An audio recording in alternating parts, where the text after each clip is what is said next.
Hello friends, today we are going to start our second lecture in chapter number 9 for the foundation. In this lecture, we are going to discuss about the gravitational acceleration.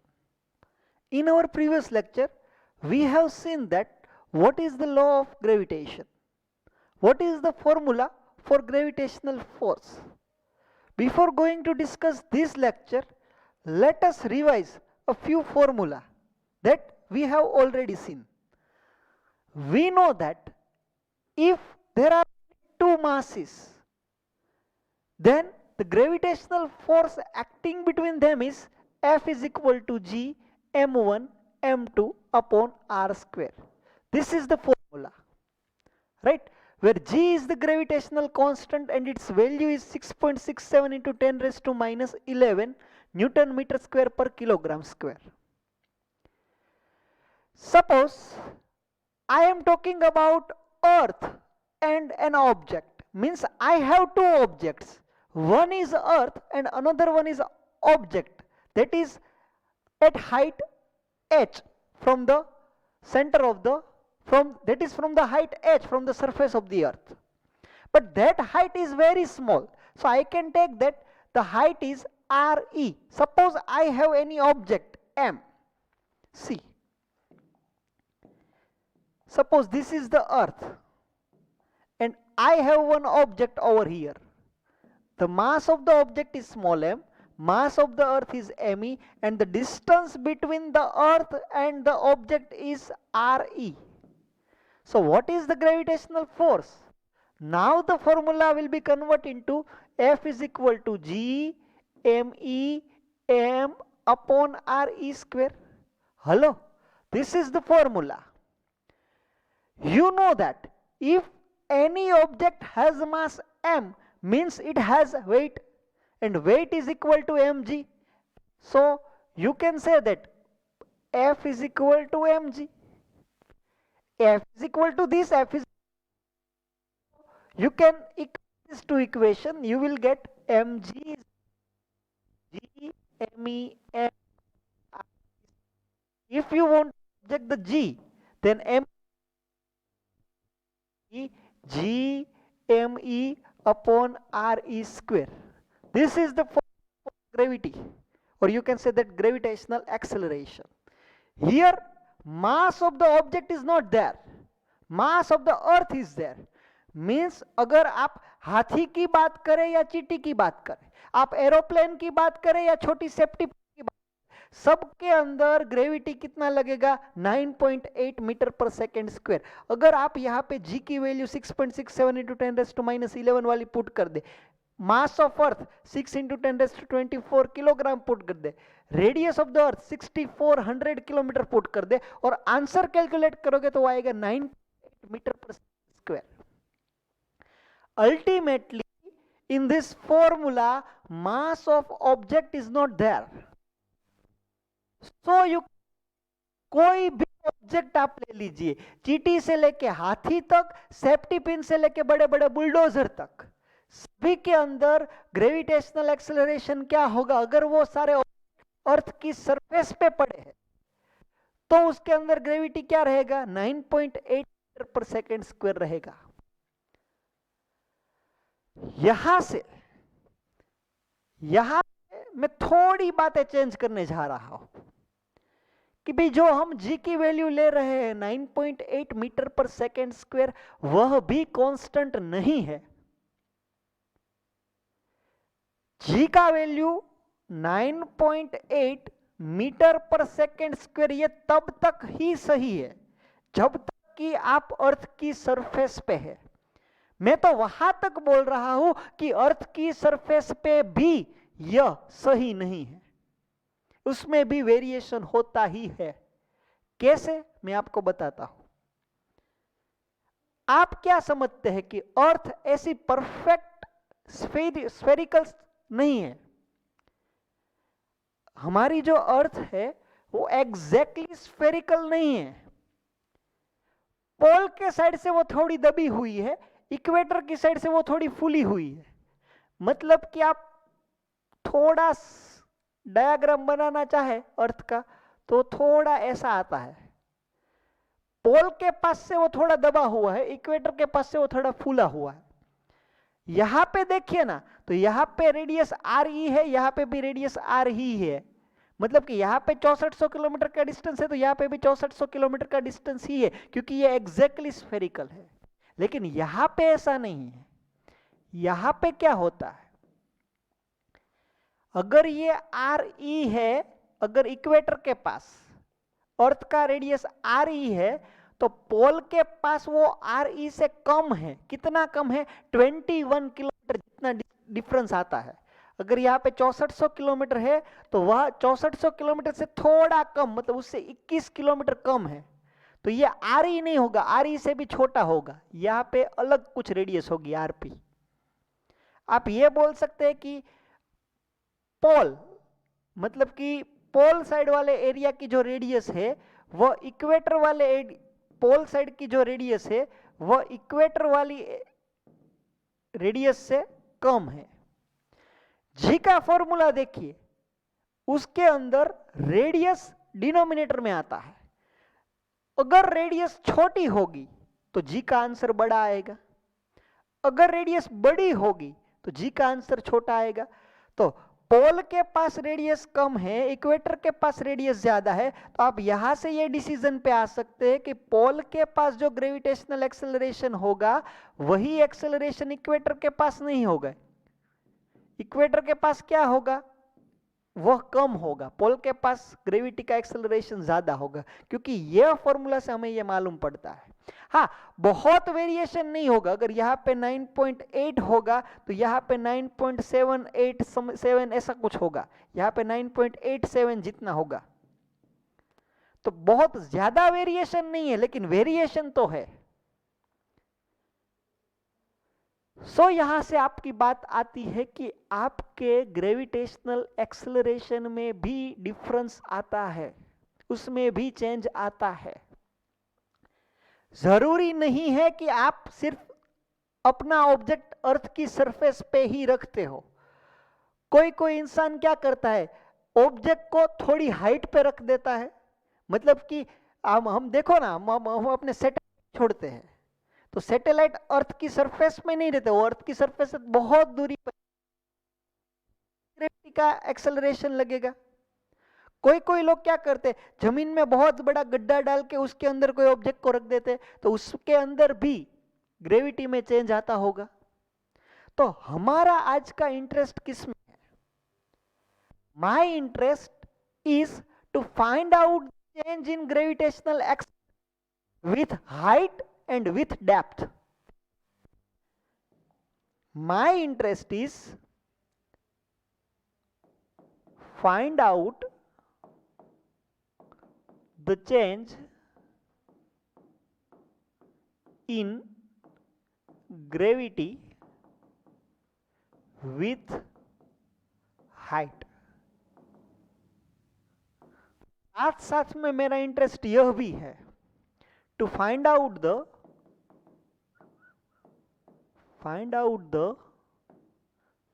change in gravity with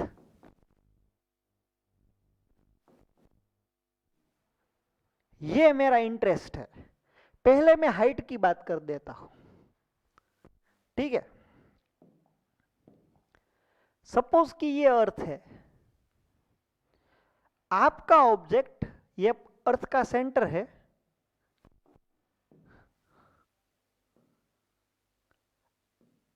यह distance हो जाएगा R E. Suppose कि आपका object यहां पे है, तो अगर आपका ऑब्जेक्ट यहां पे है तो जी का फॉर्मूला क्या आएगा? जी का फॉर्मूला आएगा G M E upon R ई का स्क्वायर।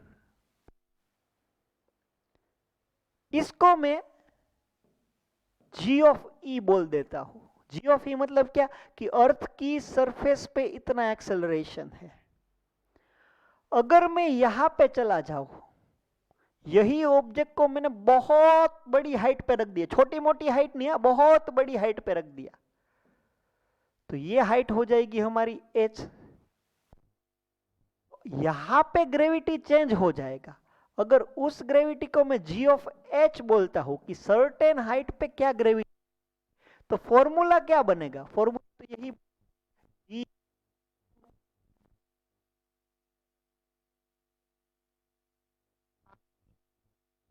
लेना पड़ेगा कि नहीं? हेलो, ये फॉर्मूला आप कहां से लाए थे? ये फॉर्मूला आप यहां से लाए थी, mg को और इसको कंपेयर किया था। अब की बार क्या करना पड़ेगा? आर ई स्क्वेयर की जगह पे आपको करना पड़ेगा स्क्वेयर होगा। वापिस से फॉर्मूला यहाँ पे आर ई प्लस एच का स्क्वेयर आने वाला था। तो यही चीज हुआ। देखिए आप, अगर आप सर्टेन हाइट पे है तो उस पे फोर्स लगेगा mg जितना, और ये दोनों के बीच में जो ग्रेविटेशनल एक्सेलरेशन लगेगा वो G M E M upon R E plus H का स्क्वायर होगा। अल्टीमेटली जी ऑफ एच का यह फॉर्मूला आपके पास आएगा। ये ग्रेविटी है वो है on the surface of earth. यह जो ग्रेविटी है वह है ऑन द सर्टेन, बोल सकते एट द सर्टेन हाइट, ऐसा बोलना चाहिए आपको, एट सर्टेन हाइट। इसको आप बोल दीजिए इक्वेशन नंबर 1, इसको आप बोल दीजिए इक्वेशन नंबर 2। आपको कंपेयर करना है कि वहां पे ग्रेविटी यहां से क्या होती है। अगर कंपैरिजन करना है तो आपको लेना चाहिए टेक ऑफ इक्वेशन 2 एंड 1, दो का और एक का रेशियो ले लीजिए आप। तो आपके पास ये आएगा G of H upon G of E is equal to G M E upon E plus H का square upon G M E upon R ई का स्क्वायर। यहां से जी एम ई कैंसिल होगा, आएगा क्या? G of H upon G of E is equal to R ई का square upon R E plus H का square. Hello, अगर मुझे जी ऑफ एच का वैल्यू निकालना है तो मैं क्या करूंगा? जी ऑफ एच का वैल्यू निकालने के लिए मैं जी ऑफ ई को यहां पे मल्टीप्लाई कर दूंगा, और इसको ऐसे बोल सकता हूं ना, R E upon R E plus H whole square. Hello, दोनों का स्क्वायर है, न्यूमरेटर का भी स्क्वायर है, डिनोमिनेटर का भी स्क्वायर है, तो मैं ऐसे लिख सकता हूं। लेकिन ऐसा करने से कुछ होता नहीं है। अगर ये उल्टा होता तो आप आर ई को यहां से भी डिवाइड कर सकते, वहां से भी डिवाइड कर सकते। तो मैं क्या कर रहा हूं, जी ऑफ ई इसका उल्टा रेसिप्रोकल ले रहा हूं, are E plus H upon R ई। अगर मैं ऐसा कर रहा हूं तो पावर 2 नहीं रख सकता, पावर -2 रखना पड़ेगा। हेलो, 2/3 का स्क्वायर बोलू या तो मैं 3/2 का माइनस में ऐसा 2 पावर बोलू, तो ये दोनों सेम ही है, ये दोनों सेम ही है। अगर मैं ऐसा बोलू या उसके रेसिप्रोकल का -2 बोलू, ये दोनों सेम ही है। ठीक है, तो यहां से देखा जाए तो आपकी फॉर्मूला क्या आई? G of E, personal personal denominator personal personal कर दो, तो ये हो गया R E upon R E मतलब 1, ये हो गया एच अपॉन आर ई, उसका स्क्वायर आ गया कि नहीं? तो आपके जी ऑफ एच का आंसर क्या आया? जी ऑफ ई, सॉरी यह तो -2 है ना, तो ये तो -2 ही आएगा। सपोज कि अगर आपको माइनस में आंसर नहीं लाना है, पावर माइनस में नहीं बोलना है, तो आप ऐसा बोल दीजिए, G of H is equal to G of E upon 1 plus H upon R E वाले का square. This is the formula. अगर आप कोई ऊंचाई पे जा रहे हैं तो वह ऊंचाई पे ग्रेविटी क्या होगा? तो कि अर्थ के ऊपर जो ग्रेविटी है उसके डिनोमिनेटर में 1 + h/r का स्क्वायर करना पड़ेगा। फिर जो भी हाइट आपकी बढ़ेगी, h जितना बढ़ेगा उतना आपका डिनोमिनेटर बढ़ेगा, जितना डिनोमिनेटर बढ़ेगा उतना आपका आंसर छोटा आएगा। मतलब कि सरफेस से जैसे जैसे जैसे जैसे जैसे ऊपर जाएंगे तब तब आपका ग्रेविटी 9.8 में से कम होता जाएगा। ये देखिए, मैं एक और चीज आपको यहाँ पे साथ साथ में बताना चाहता हूं कि अगर आपके पास ऐसा है a + b का स्क्वायर है तो इसको आप ऐसे लिख सकते हैं a² + 2ab + b²। अगर आपके पास a + b का क्यूब है तो इसको आप लिख सकते हैं a³ + b³ + 3ab (a + b). लेकिन अगर आपके पास a + b की -2 पावर है तो उसका कुछ आपके पास है नहीं। चलो ये तो ठीक है, अगर आपके पास a + b का 1/2 पावर है तो भी आपके पास कुछ है नहीं। अगर आपके पास a + b की 1000 पावर है तो भी आपके पास कोई फॉर्मूला नहीं है।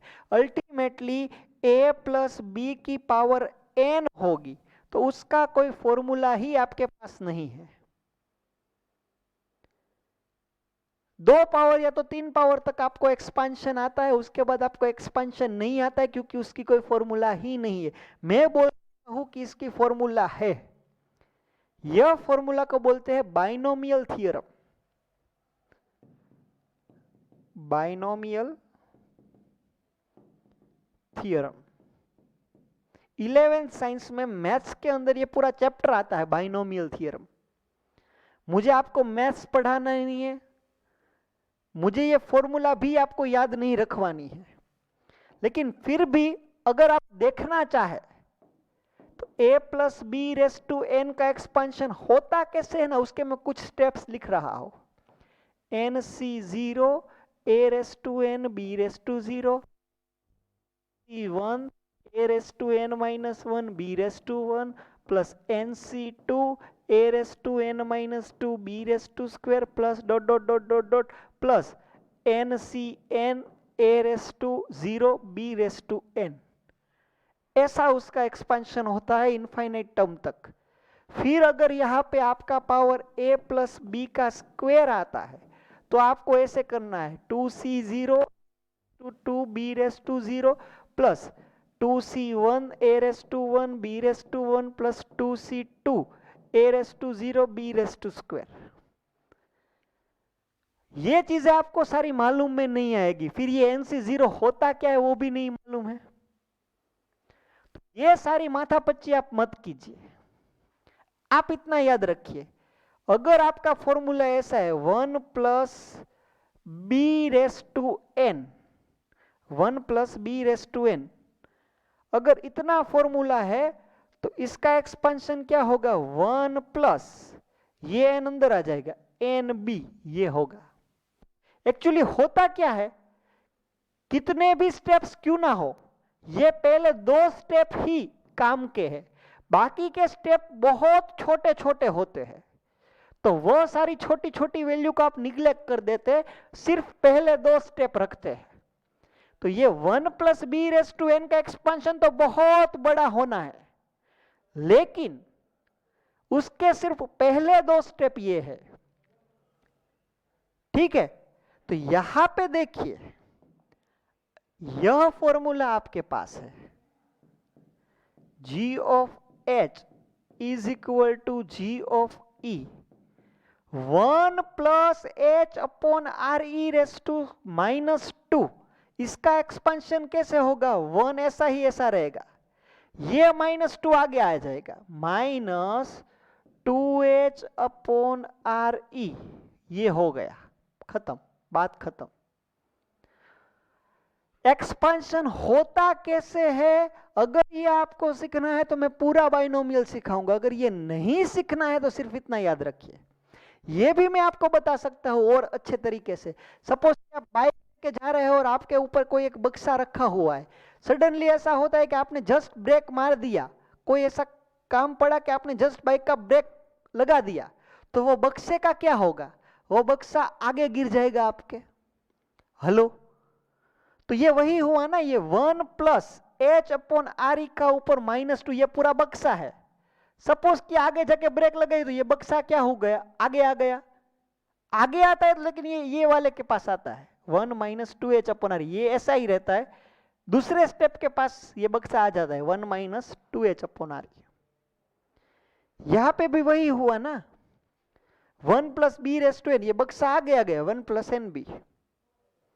तो आप इतना याद रखिए कि रास्ते से जा रहे थे और कोई रोदा आ गया, रोदा आने से क्या हुआ, वो बक्सा आगे गिर गया।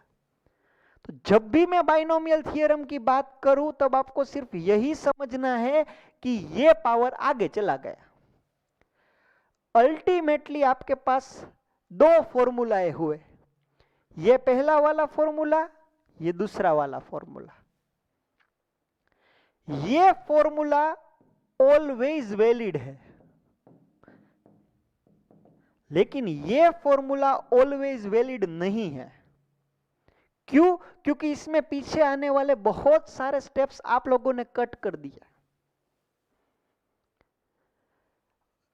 तो ये हम यूज कब करें, जब आपके ऑब्जेक्ट की height when h is very very very less than radius of the अर्थ हो, तभी आप यूज करना। व्हेन h आर के कंपैरिजन में बहुत छोटा हो, मतलब कि अर्थ की रेडियस 6400 किलोमीटर है और आपका ऑब्जेक्ट सपोज कि 5 किलोमीटर या तो 10 किलोमीटर या तो 50 किलोमीटर तक ऊपर हो तो चल सकता है। लेकिन अर्थ की रेडियस 6400 किलोमीटर है और आपके ऑब्जेक्ट की हाइट वो भी 6400 किलोमीटर है, तो आप ये फॉर्मूला नहीं लगा सकते। तब आपको ये फॉर्मूला लगाना चाहिए क्योंकि ये ऑलवेज वैलिड है। तो दोनों फॉर्मूला आप अच्छे से लिख लेना। अगर ये डेरिवेशन नहीं भी आ रहा है अभी तो सिर्फ ये लास्ट वाले दो फॉर्मूला याद रखना। ये कभी कभार ही यूज कर सकते हैं, ये ऑलवेज यूज कर सकते हैं। तो ये हो गया हाइट के अंदर क्या वेरिएशन आता है, क्या चेंज आता है। मेरा इंटरेस्ट सिर्फ हाइट के साथ नहीं है, मेरा इंटरेस्ट तो डेप्थ के साथ भी है। तो उसके लिए मैं अभी डिराइव करने जा रहा हूं। सपोज कि ये आपके पास अर्थ है, ठीक है, शायद ये उसका सेंटर समझ लीजिए आप। तो अगर आपका ऑब्जेक्ट यहां पे है, अगर आपका एम मास यहां पे है, तो अभी उसकी हाइट क्या होगी, रेडियस जितनी, आर ई जितनी। लेकिन अगर किसी ने गड्ढा कर दिया, अर्थ की सरफेस के अंदर पूरा गड्ढा कर दिया, कितना गड्ढा किया, डी डेप्थ जितना गड्ढा किया, अगर वो ऑब्जेक्ट को यहां पे रख दिया गड्ढा करके, तो अभी तो क्या हो जाएगा, जैसे कि ये ऑब्जेक्ट इस अर्थ के सरफेस पे हो ऐसा हो गया ना, तो ये डिस्टेंस कितना आएगा, आर ई माइनस डी जितना आएगा कि नहीं, पूरा आर ई है, ये डी हाइट निकल गई तो ये कितना हुआ, आर ई माइनस डी। आपके पास ये फॉर्मूला है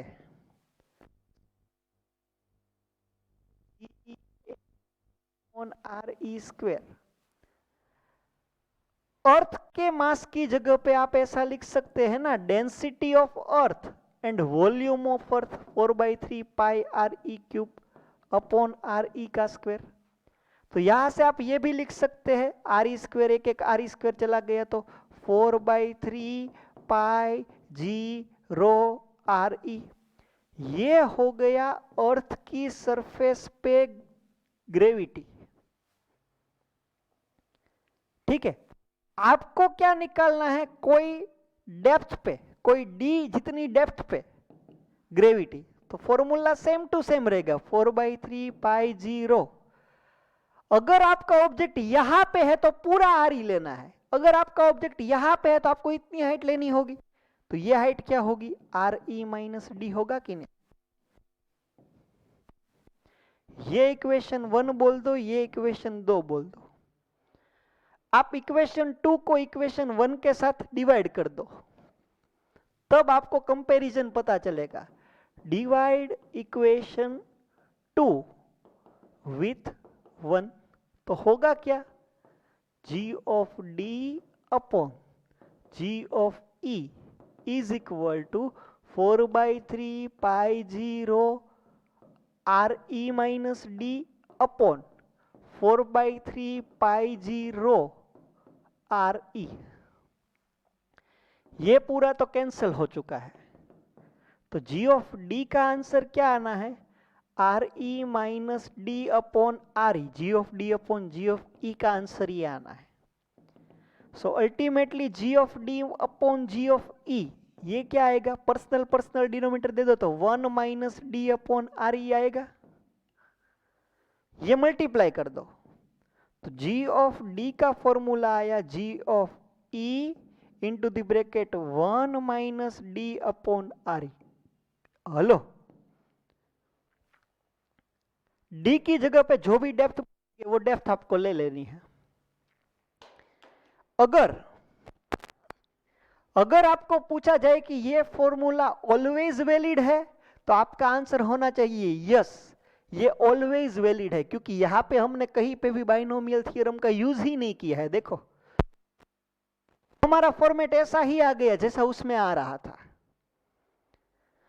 तो ये ऑलवेज वैलिड है। Ultimately, you have three formulas. With height, you have two formulas. With depth, you have one formula. G of h is equal to G of e upon 1 plus h upon r e raised to square. This is the most important formula and it is valid for everywhere. At every height it is valid. Another formula is G of E into the bracket 1 minus 2h upon R E. With depth it is G of E into the bracket 1 minus D upon R E. यहां पे दो नहीं है, सिर्फ D upon R E है। ये always valid है, ये ऑलवेज वैलिड है, ये कभी कभार ही वैलिड है। ठीक है, जी ऑफ ई मतलब कि 9.8 लेना है। जी ऑफ ई मतलब कि सरफेस पे क्या ग्रेविटी है, वो सरफेस पे जी ऑफ ई की जगह पे आपको 9.8 लेना है। So that's it for today's theory topic. These all are the things that I want to discuss. In height, G will be vary. With certain depth, G will be vary. If you increasing the height of your object means G will be decrease. Even if you will decrease the depth, or you can say that if you increase the depth, मतलब कि आप surface से ऊपर जा रहे हैं तो भी G में डिक्रीज होगा।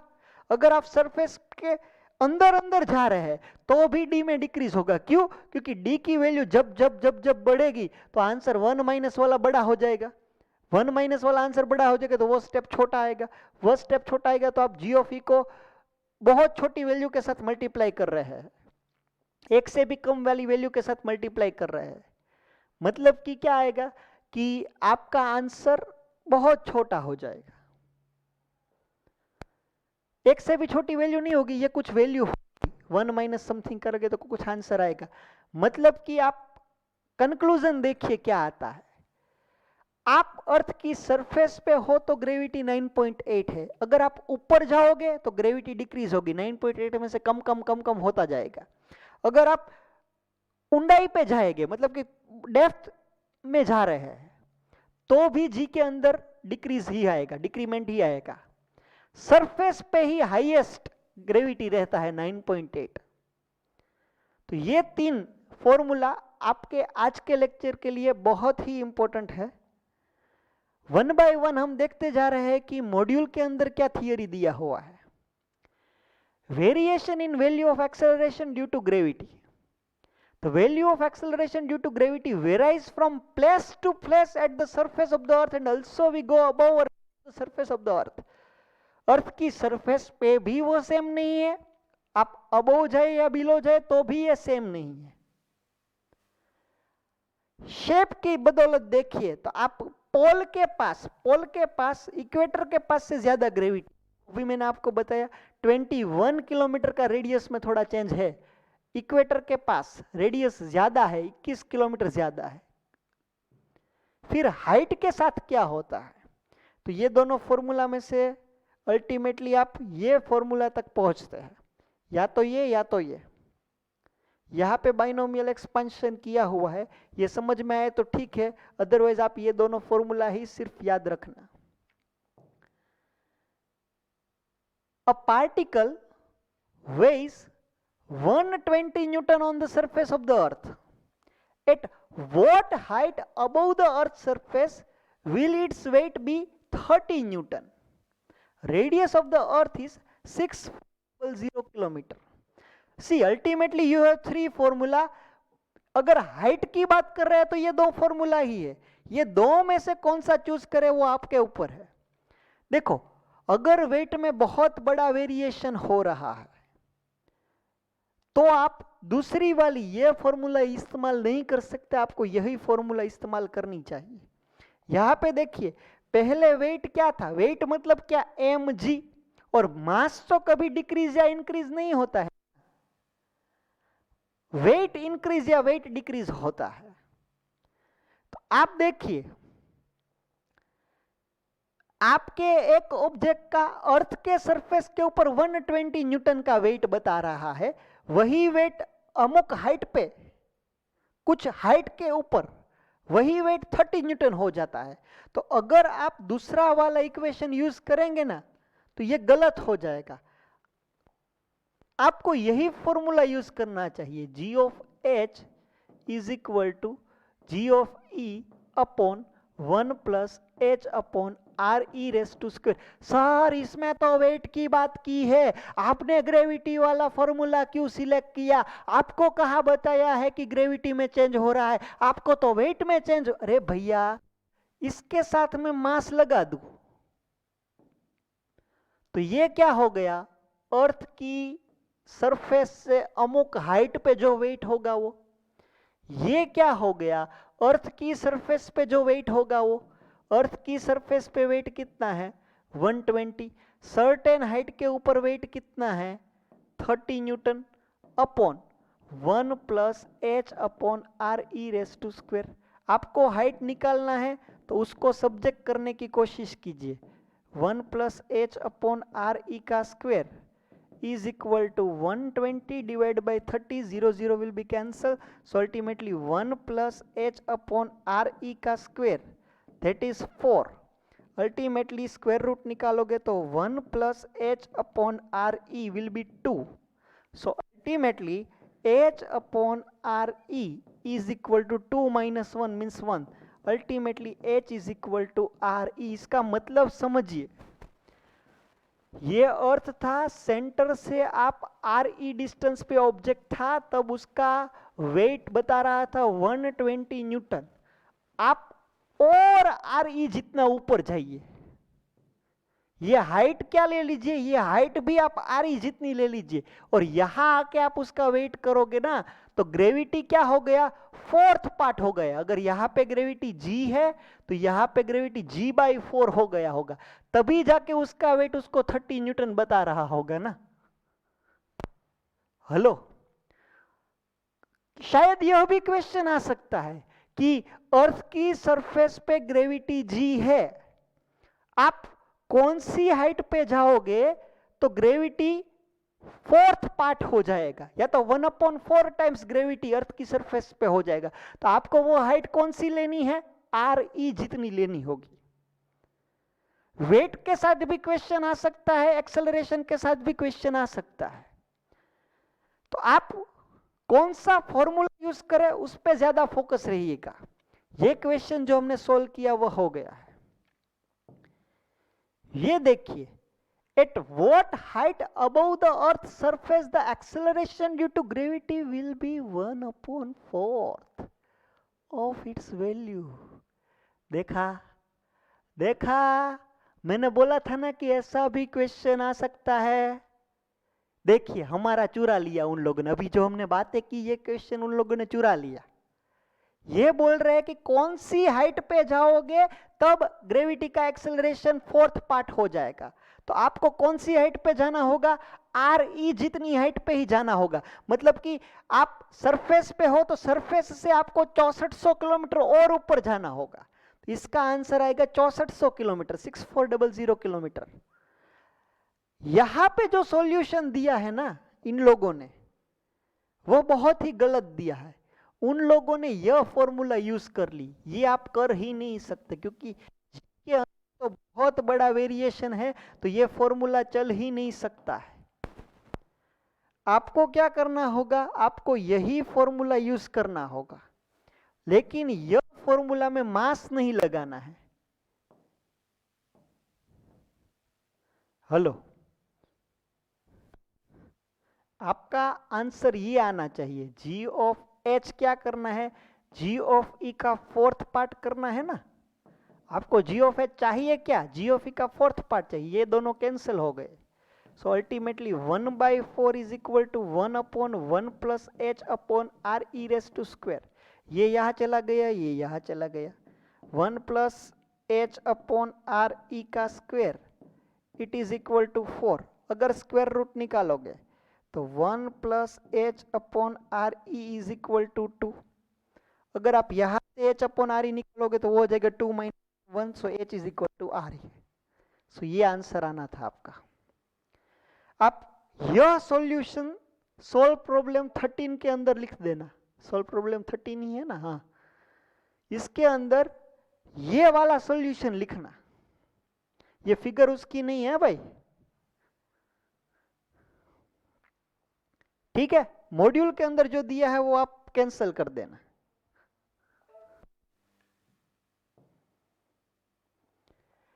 At what height, sorry, at what height the weight of the object is 1/16th times। अगर weight बोला है तो भी आपको समझना क्या है, ग्रेविटी कब 1/16th टाइम होगी सरफेस के मुताबिक। तो once again वेट में बहुत सारा चेंज हो रहा है, तो आपको ये फॉर्मूला यूज करना चाहिए। ये फॉर्मूला में आपको सर्टेन हाइट पे एक्सेलरेशन चाहिए कितना, अर्थ के ऊपर जो एक्सेलरेशन है उसका 16th पार्ट चाहिए, तब जाके उसका वेट ऐसा होगा ना। G of E is upon 1 plus H upon R E raise to square. ये दोनों तो कैंसिल हो गए, ये यहाँ गया, ये यहाँ गया। So ultimately 1 plus H upon R E raise to square is equal to 16। Square root निकालिए तो 1 plus H upon R E is equal to 4 आ जाएगा। So ultimately H upon R E is equal to 4 - 1 मतलब 3 आ जाएगा। So H is equal to 3 R E. आप earth की surface पे उसकी रेडियस की 3 गुना हाइट पे जाइए, तब जाके आपका एक्सेलरेशन क्या हो जाएगा, 16th पार्ट हो जाएगा। या तो आप ये बोल सकते हैं कि उसका वेट 16th पार्ट डिक्रीज हो जाएगा। तो ऐसा क्वेश्चन भी आ सकता है। क्वेश्चन कभी कभार कैसा आएगा कि आप अर्थ की सरफेस पे है, आप सरफेस से 3 गुना रेडियस का 3 गुना ऊपर चले गए, तो ग्रेविटी क्या होगा, तो ग्रेविटी 16th पार्ट हो जाएगा। अगर ग्रेविटी 16th पार्ट है तो हाइट 3 गुना होगी रेडियस से। तो ऐसे क्वेश्चन इंटर रिलेटेड करते रहेंगे वो लोग। ये देखिए next question, a particle is taken to a height of 2 R, और वहां जाके वो ऑब्जेक्ट को रिलीज कर रहे हैं, तो एक्सेलरेशन क्या होगा। Ultimately they are talking about what is the gravitational acceleration at the height 2 re. So ultimately height is too much, then you have to select this formula only। आपके पास और कोई ऑप्शन ही नहीं है, क्योंकि दूसरा फॉर्मूला तो वैलिड ही नहीं है बड़ी हाइट के लिए। तो ये हो गया g of E, 1 plus height की जगह पे 2 आर बोला है ना, नीचे R E raise to square. So ultimately ji of E upon R E cancel, 1 + 2 3 square हो गया 9।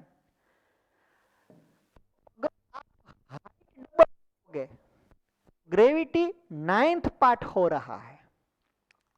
कभी कभार ऐसा क्वेश्चन आएगा कि अगर ग्रेविटी 9th पार्ट हो चुका है अपने सरफेस की ग्रेविटी से, तो वो हाइट क्या होगी, तो वो height double the radius of the earth. Value निकालना चाहते हैं तो 9.8 डिवाइड बाई 9 करना, आंसर आएगा ऑलमोस्ट 1 वन ग्रेविटी g/9 है, मतलब कि हाइट क्या करनी होगी, आपको हाइट करनी होगी डबल देन द रेडियस। ठीक है, तो सेम टू सेम क्वेश्चन है आगे पीछे, कभी हाइट बोलते हैं कभी ग्रेविटी का बोलते हैं। हाइट देके ग्रेविटी के बारे में पता करते हैं, ग्रेविटी देके हाइट के बारे में पता करते हैं। तो ऐसे छोटे मोटे चेंजेस आते रहेंगे। ये देखिए, a particle is taken to a height r above the earth's surface where r is the radius of the earth, the acceleration due to gravity is what? So ultimately ये भी छोटी हाइट नहीं है, आप 50-60 किलोमीटर ऊपर नहीं गए, आप 6400 किलोमीटर ऊपर तक आए हैं। तो आपकी फॉर्मूला आपको क्या लेनी होगी, आपकी फॉर्मूला आपको यही लेनी होगी, g of h is equal to g of e upon 1 plus h upon r e raised to square। g of e की जगह पे g of e लिख दो, 1 plus h की जगह पे आपको लिखना होगा, क्या लिखना होगा, आर ई जितना ऊपर आए हैं, यहां पे भी आर ई होगा उसका square, R e will be cancel, so 1 आएगा, 1 + 1 2, 2 का स्क्वायर 4, तो जी of e divide by 4, g of ई का वैल्यू है 9.8 अपॉन 4, तो आंसर 2.45 समथिंग आना है। So that is your answer. ठीक है, देखना आप अपने हिसाब से, क्वेश्चन बहुत ही आसान है। Calculate the value of the acceleration due to gravity at a place 3200 kilometre above the surface of the earth. Same to same question हो गया है, बस हाइट की जगह आपको क्या लेना है, 3200 किलोमीटर, सी हाइट 3200 और radius of the earth cancel 32,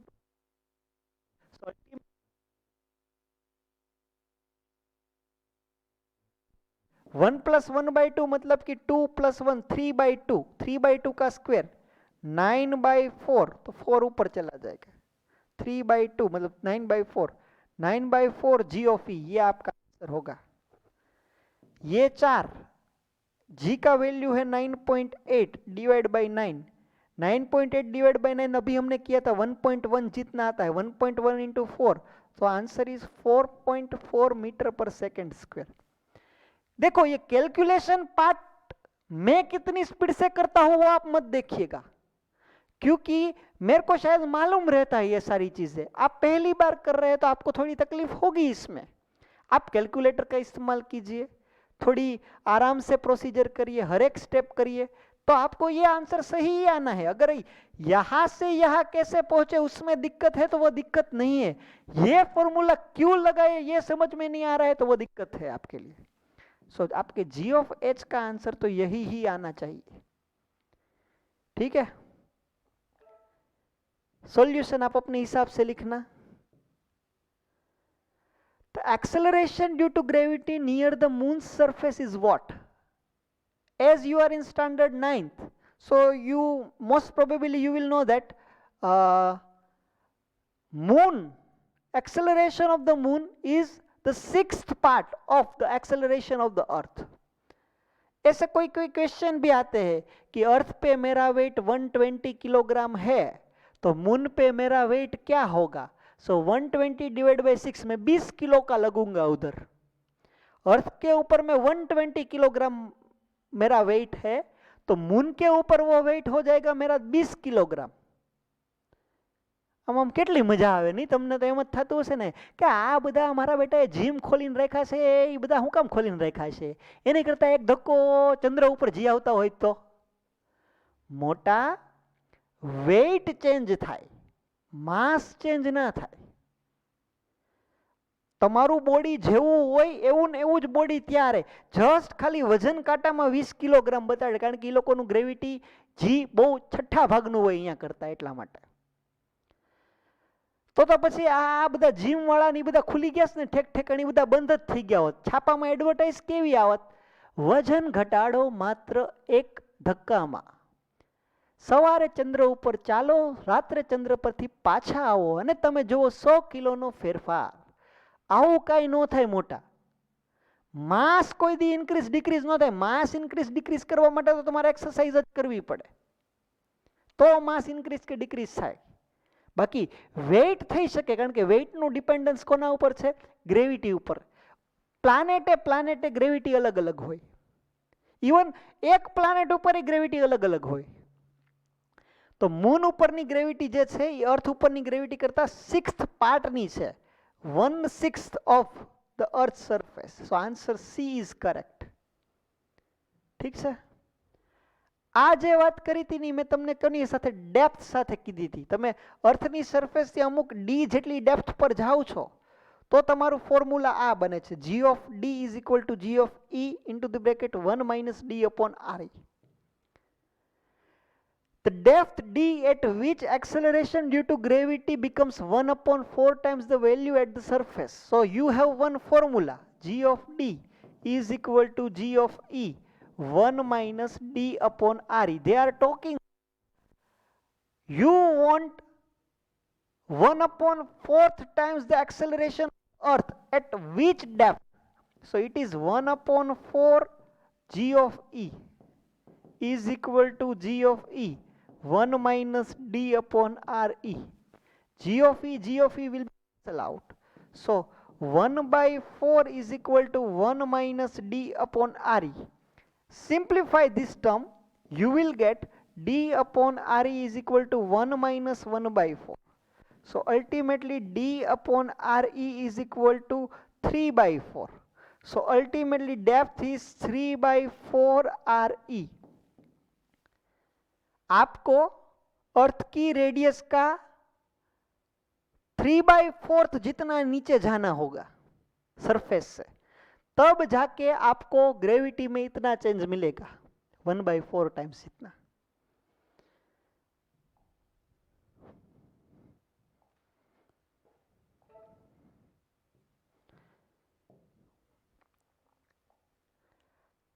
The change in the value of g at a height h above the surface of the earth is the same as at a depth d below the surface, where both d and h are much smaller than the radius of the. देखो यहाँ पे हमारा वो दूसरा formula चल सकेगा height का सत का.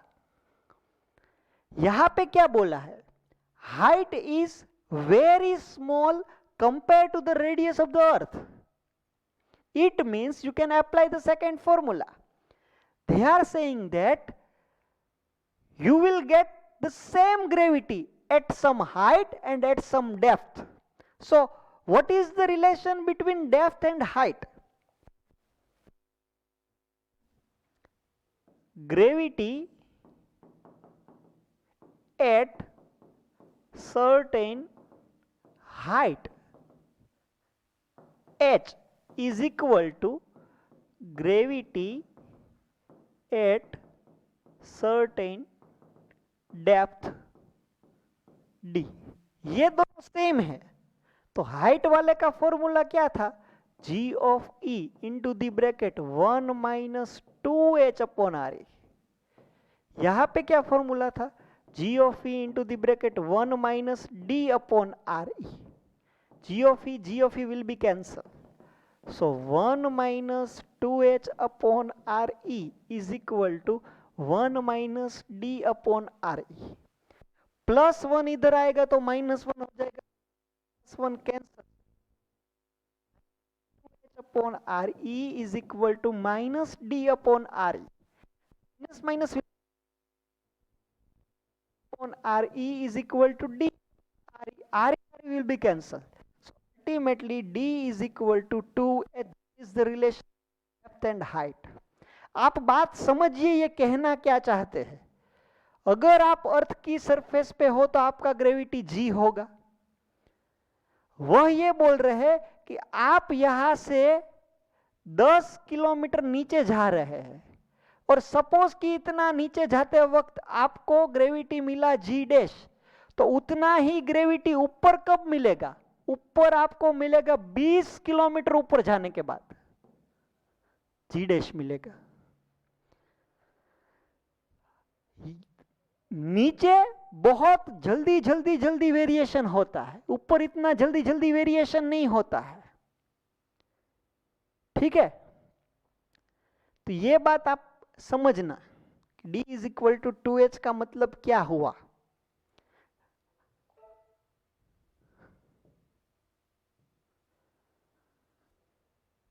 ये क्वेश्चन कराने से पहले मैं आपको ये क्वेश्चन करा देता हूं, ये वाला बहुत इजी है।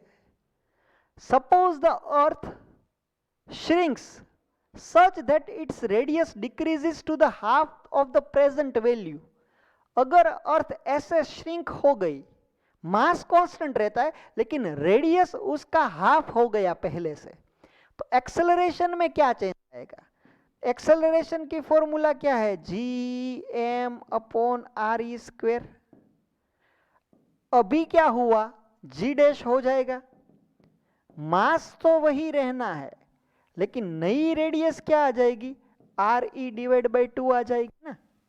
सो अल्टीमेटली आपके पास क्या आएगा? 4 G M E upon R E square आएगा कि नहीं आएगा? देखो 2 का स्क्वायर 4, 4 ऊपर चला जाएगा।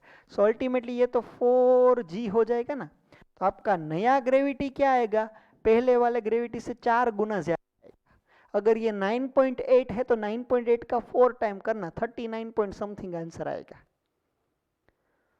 ठीक है, तो ये क्वेश्चन बहुत इजी है, 39.2 आंसर आना था।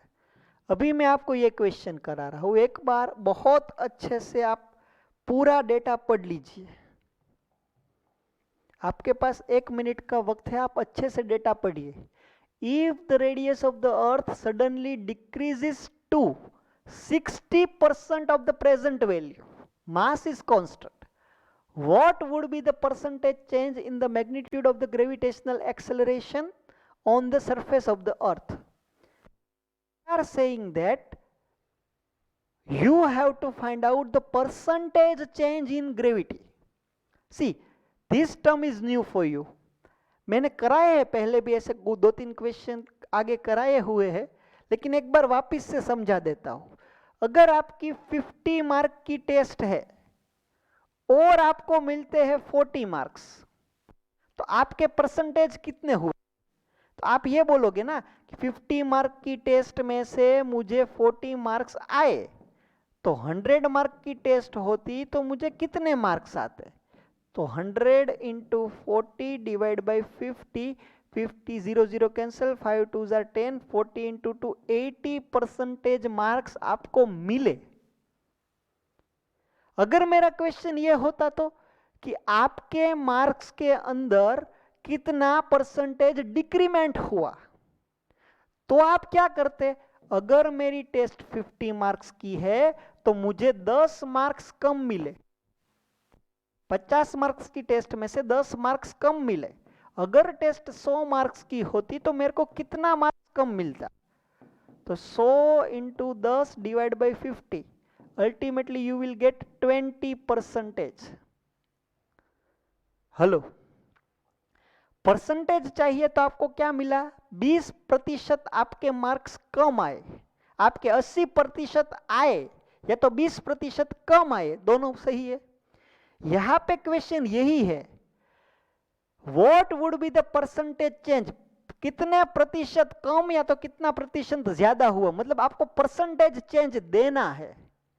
अगर आपको परसेंटेज चेंज देना है तो यहां से आप देखिए, ये जो फॉर्मूला है ये 10 को तो मैं ऐसे लिख सकता हूं ना, 50 मार्क्स की टेस्ट थी उसमें से 40 कम आए, 50 माइनस 40 अपॉन 50 इंटू 100। मतलब कि ऊपर क्या लिखा? ऊपर लिखा मैंने चेंज, डेल्टा मतलब कि चेंज। नीचे लिखा मैंने ओरिजिनल कितने मार्क्स थे वो, मल्टीप्लाई बाय 100। तो ये मैंने फॉर्मूला बना लिया। अगर कभी भी मेरे सामने ऐसा क्वेश्चन आएगा कि आप मुझे प्रतिशत फेरफार बताइए, या तो आप मेरे को परसेंटेज चेंज बोल के दीजिए, तो मैं क्या करूंगा? ऊपर लिखूंगा चेंज, पहले इतना था बाद में इतना है, ऊपर चेंज आएगा, नीचे ओरिजिनल आएगा, इंटू 100 होगा, तो आपका आंसर परसेंटेज में आ जाएगा। तो यही थिंग मैं यहां पे अप्लाई कर रहा हूं।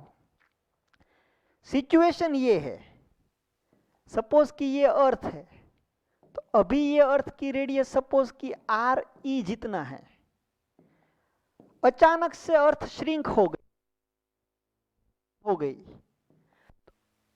अभी उसका रेडियस 60% हो गया है। नया रेडियस क्या होगा? आर डैश क्या होगा? आर डैश क्या होगा?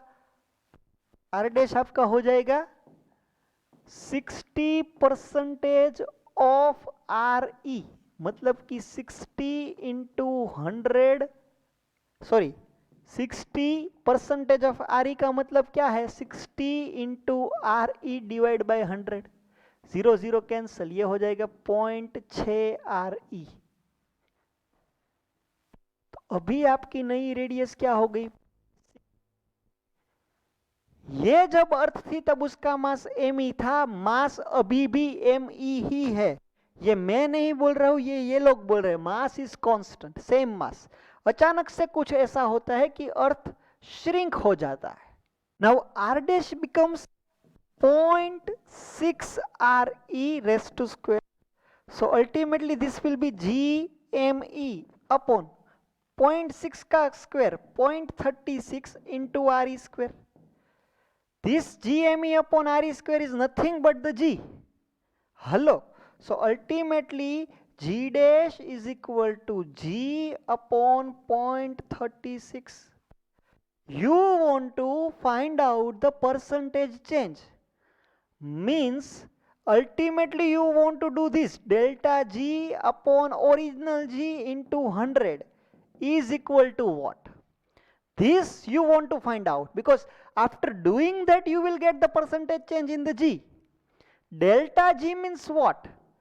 G dash minus G upon G into 100 is equal to what? ये आपको लाना है और आप यहां तक तो आ चुके हैं।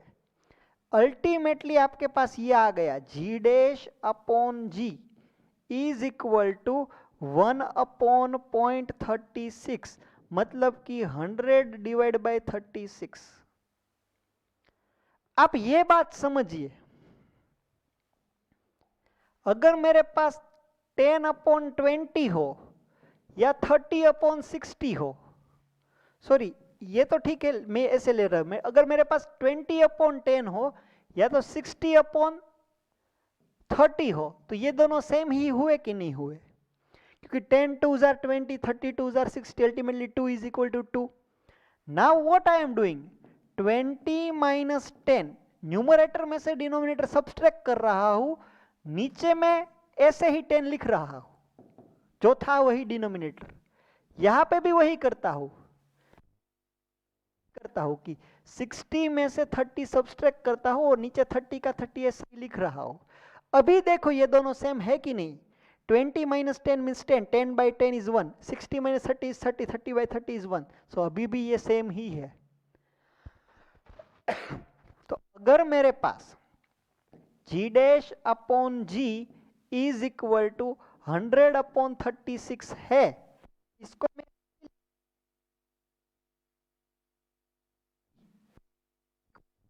100 minus 36 upon 36, ये सेम ही हुआ। इसको बोलते हैं dividendo process, componendo and dividendo, ये आपको 10th स्टैंडर्ड में आता है, लेकिन उसके लिए 10th पढ़ने की जरूरत नहीं है, ये मैंने सिखाया। यहां से ये कर सकते हैं तो आप यहां से ये भी कर सकते हैं ना, इसमें कोई मैथमेटिकली रॉन्ग स्टेप थोड़ी ना है। तो ये देखिए मैं यहां तक तो पहुंच गया हूं, G dash upon G is equal to 100 upon 36, तो यहां से मैं ये भी ला सकता हूं ना, G dash minus G upon G is equal to 100 minus 36 upon 36, पर मुझे परसेंटेज चाहिए तो इसलिए मैंने मल्टीप्लाई बाय 100 किया, तो ये आंसर को भी 100 माइनस 36 मतलब कि 64 डिवाइड बाय 36, इसको भी मैं 100 के साथ मल्टीप्लाई कर दूं, फिर जो आंसर आना है वो आंसर परसेंटेज चेंज में आ जाएगा। मतलब कि ये निकालना आप 177.8% जितना आएगा, तो ये आपका परसेंटेज चेंज है। The change in the percentage of G is what, 177.8%। पहले ये करना, फिर ये आप सॉल्व प्रॉब्लम 16 का, सॉरी 16 नहीं, ये देखिए, ये सॉल्व प्रॉब्लम 17 का जो सॉल्यूशन यहां पे दिया है ना, वह याद रहे तो वह याद रखना, अदरवाइज जो मैंने यहाँ पे आपको सॉल्यूशन दिया है पूरा वही लिख लेना। एट द एंड आपके आंसर सेम ही आने हैं 177.8%। ठीक है, वही किया है। देखो g dash e minus g e upon original g e into 100, ये मैंने करवा दिया था 39.2। ये लिख लीजिए, if the mass of earth remaining the same and the radius decreases by 2%। देखो डिक्रीजेस 2% लिखा होता ना तो आप पहले 100% रेडियस थी उसमें से 2% हो गई, ऐसा मतलब होता। डिक्रीजेस बाय 2% का मतलब क्या है कि पहले आपके पास 100 रुपए थे, किसी ने 2 रुपए निकाल लिया, मतलब अभी आपके पास क्या होगा 98 रुपीज हो गए। ऐसा मतलब हुआ कि पहले 100% थी, 2% कम हो गई, तो अभी होगी कितनी रेडियस 98%। आगे वाले क्वेश्चन में क्या था, डिक्रीजेस टू 60%, मतलब कि 60% हो गई, 60% का डिक्रीमेंट नहीं है। तो ये दोनों अलग अलग वर्ड यूज किए हैं। यहां पे रेडियस क्या हो गई है 98% हो गई है, मतलब सेम टू सेम क्वेश्चन, यही क्वेश्चन आप लीजिए। ठीक है, इसके अंदर चेंज कहां पे है, अभी इसका रेडियस क्या आ जाएगा, अभी इसका रेडियस नहीं आपको फाइंड करना है। अगर आपको आर डैश निकालना है तो ओरिजिनली जो आर ई था उसमें से, ओरिजिनली जो आर ई था उसमें से 2% ऑफ आर ई निकाल दीजिए आप, मतलब कि आर ई रेडियस था उसमें से 2 डिवाइड बाई 100 इंटू आर ई, ऐसा कीजिए। सो ultimately this is 98 upon 100 R E, this will B 0.98 R E. अगर इसकी रेडियस आर ई है तो ये हो गया 0.98 आर ई। अगर यहां पे ग्रेविटी ये है तो नया ग्रेविटी क्या आएगा, जी मास तो वही है, रेडियस क्या हो गई 0.98 आर ई वाले का square, ultimately G M E upon 0.98 वाले का square into R E square. ये तो क्या हो गया, ये तो हमारा ही हो गया। So g dash is equal to g upon 0.98 वाले का स्क्वायर। आपको प्रतिशत चेंज चाहिए, so ultimately you want to do delta g upon g into 100 is what, ultimately you want to do g dash minus g upon g into 100 is equal to what, so ultimately you want g dash minus g upon ji is equal to what.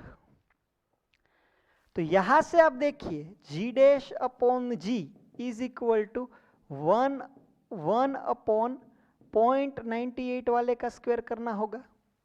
अभी मैंने जो procedure बताया था वो numerator ऐसे, denominator subtract करो, नीचे denominator ऐसे ही रखो, तो ये क्या हो जाएगा 1 माइनस 0.98 वाले का स्क्वायर अपॉन 0.98 वाले का square, 1 minus this upon this, multiply by 100 करो तो यहां पे भी आपको वही करना होगा ना।